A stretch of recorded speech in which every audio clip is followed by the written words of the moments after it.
All right, folks. I just want to real quick talk about mathematically how we might think about designing this particular AC circuit. It's very similar to the DC circuits. Here we just got a, a AC input that takes the form of a sine wave. And so we've taken a look at the input and output signals here. So the top curve is that input. It's got a center line of 10 volts. It's got an amplitude of 1 volt. Um, And with that resistor R1 in place, I think this is with a 10 ohm resistor. If R1 is 10 ohms, this is the waveform that I get. Obviously, it's reduced in you know height and magnitude, but it looks like it's peaking at about 5.5 volts. So what we want to figure out is how to prevent our load, which in this case is just a simple LED, from getting more than 12 volts of electrical potential. And so for a circuit like this, we're just using resistors, nothing too fancy. What we typically want to think about in terms of protecting an element of the circuit is what the maximum voltage is here. And so here, my maximum voltage is 11 volts. And so by the time I get to the load in my circuit, I want to reduce that 11 volts to a maximum of, in this case, 2.4 volts. And so my little circuit is actually pretty simple. Here I've got my AC voltage source. Let's try that again. Here I've got my AC voltage source. I've got my protective resistor. In this case, we call that R1. And let's see. And here we've got some kind of what's called the load, or whatever I'm trying to power in this circuit. And then, of course, this is connected to ground. This is connected to ground. And so R1 is here. Now this load may be anything, but typically we can characterize a load by resistance, and what we'll talk about later on is like capacitance and something called inductance. But in this case, the resistance of our load, I believe, is simply 6 ohms. It's the internal resistance of the LED. And so the question here is, what does R1 need to be so that my input voltage, my load voltage, has a max of 2.4 volts. And so we can look at this particular little graph here, and we know that the maximum coming out of this AC voltage source is 11 volts. And so we want a voltage drop across R2. We don't know, R1, and we don't know what R1 is. So that I've only got 2.4 volts available to RL.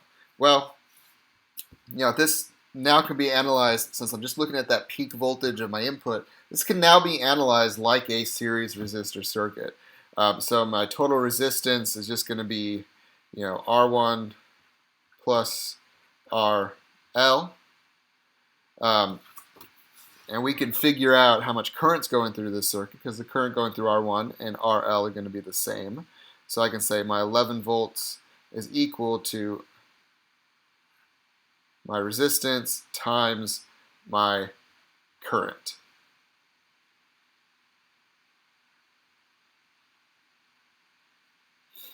So this is just Ohm's law, V equals IR.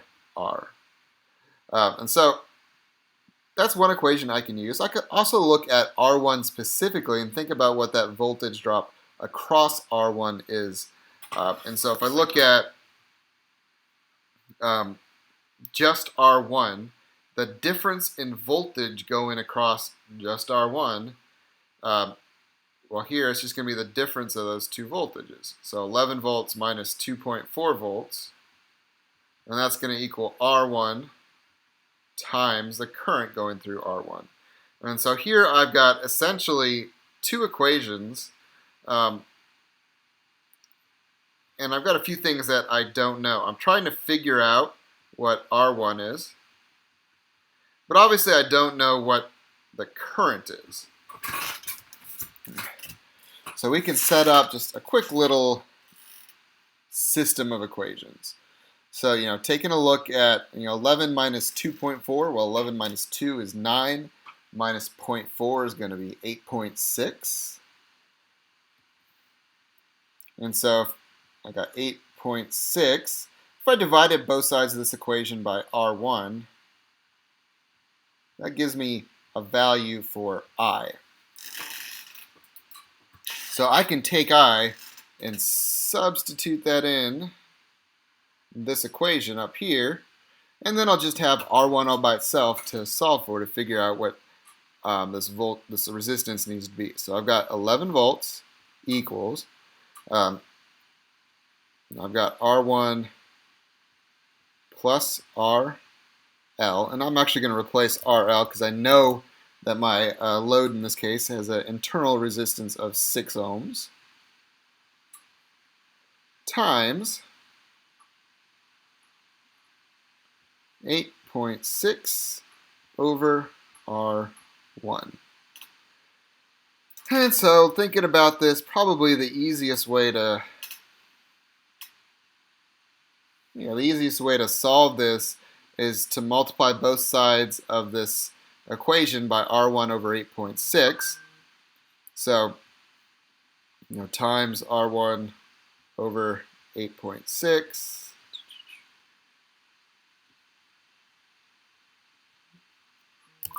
Multiply the other side by the same thing. So I got R1 times 11 over 8.6 equals R1 plus 6. Well, 11 over 8.6, easy enough to plug in a calculator and figure out.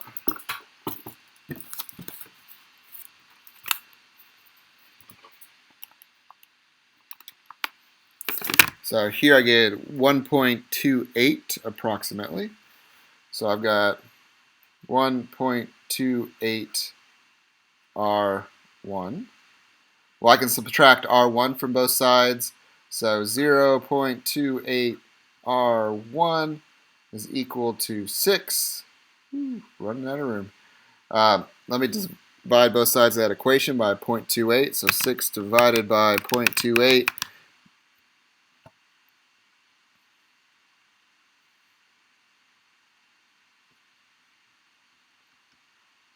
gives me R1 is equal to, let me try it again, 6 divided by 0.28. There we go. Yeah, R1 should be equal to, let's say 21.43 ohms, so let's round that up to 22 ohms. And so it's essentially doing the same type of DC analysis you might do in your physics, except here when I'm thinking about a resistor circuit under AC conditions, if I'm trying to control the maximum voltage going through my load, here I just want to look at the maximum value of the AC signal. So that's kind of the math behind the simulation example we looked at in the last tutorial video. And you can kind of see maybe why the simulation might be an easier way of going about designing circuits. And this is a very simple circuit. It's a little bit of math to figure out. If you can just quickly iterate through possible solutions and simulate those solutions, you're probably going to be able to come up with a value a lot quicker and a lot easier than running through the physics of the circuit. So we're going to look at some more complicated circuits here in a little bit, so buckle your seatbelts.